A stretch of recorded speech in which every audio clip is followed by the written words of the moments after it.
I rise to speak on the motion from the member of Spence regarding the signing of the United States-Australia framework for securing the supply of critical minerals and rare earths. There is no question that this agreement represents an important moment in the deep and enduring friendship between Australia and the United States. For more than 70 years, our alliance has been the bedrock of Australia's security, whether through ANZUS, the Five Eyes Partnership, or more recently AUKUS. The United States has stood with Australia in promoting peace, stability and prosperity in our region.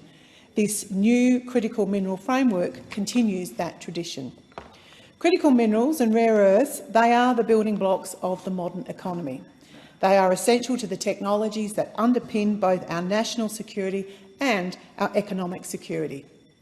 Ensuring the resilience of these supply chains is not just an environmental or an economic imperative, it's a national security imperative as well.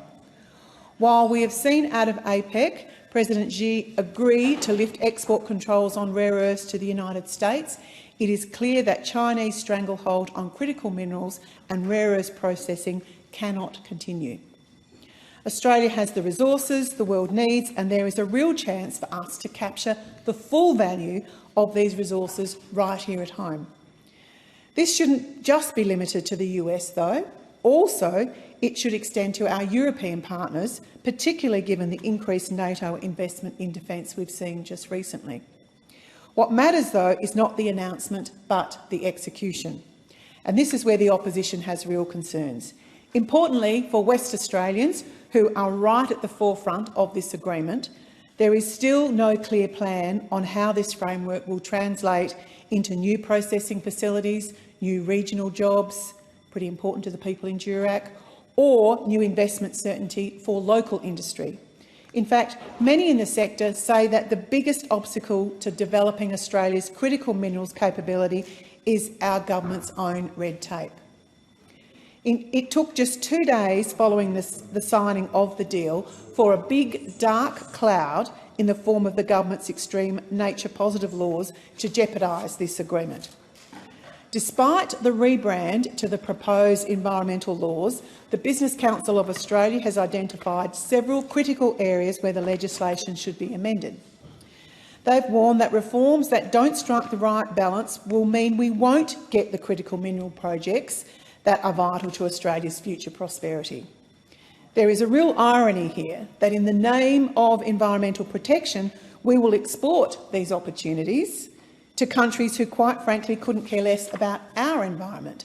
Does anyone really believe losing those opportunities here in Australia to China benefits us or indeed our environment? Unfortunately, I expect the answer from those opposite is probably yes. You only have to look at the antics of the member for Hasluck only last week here in this place. Carrying in a solar panel into the main chamber, the member for Hasluck said, and I quote, "Under Labor, we are delivering cleaner, cheaper, Australian-made energy, built by Aussie workers and backed by Aussie resources, powering our economy now and into the future." It all sounds really good, doesn't it? Now, nothing the member for Hasluck said in that statement is true. We haven't suddenly become cleaner under Labor's watch. Australia's emissions have barely dipped since Labor took office.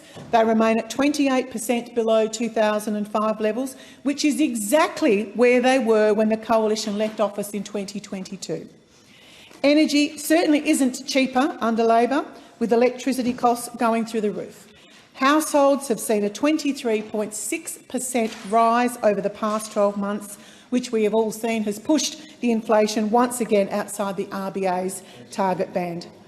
But of course, it's not just households feeling the pinch, so is industry. As we know, Tomago, the largest aluminium smelter in Australia, last week confirmed they are consulting with their 1,000 workers over their future beyond 2008 due to soaring power costs. Another bailout is now being proposed, which would be the fourth of the year following Whyalla, Glencore and Nystar. Most egregious, though, is the claim that it is Australian-made technology that is driving energy security. So, to summarise, we have inflation rising with Australians struggling to afford their bills. We have Australian heavy industry on the brink, and we are increasingly reliant on foreign imports to power our economy. To me, that does not sound like Labor is delivering for Australia. It is definitely not our future made in Australia.